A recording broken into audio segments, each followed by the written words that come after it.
Fourth রমাদানের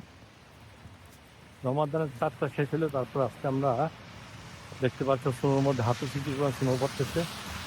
আমি অফিসে বের হইলাম, এখন পার্কিং গাড়ি যাইতেছি। আমার পিছনে আমার সুপারভাইজার সহ ওখানে যাই গিয়ে আবার আমাদের গাড়িতে উঠতে হবে। ওখানে এই অবস্থা, স্নো কখনো স্টপ হয় না, পড়তেই আছে পড়তেই আছে।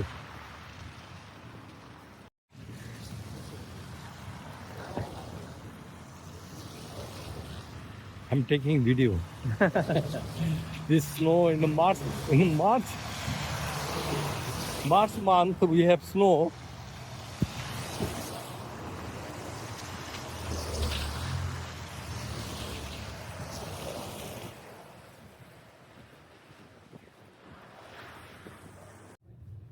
তোমরা দেখতে পাচ্ছ আমি অটো রিভারের পাশ দিয়ে যাচ্ছি। পুরো রিভারটা কিরকম সাদা, রিভারটার মধ্যে এখন কোথাও কোনো পানি নেই, পুরো রিভারটাই সাদা হয়ে গেছে, আইস দিয়ে ভরে গেছে।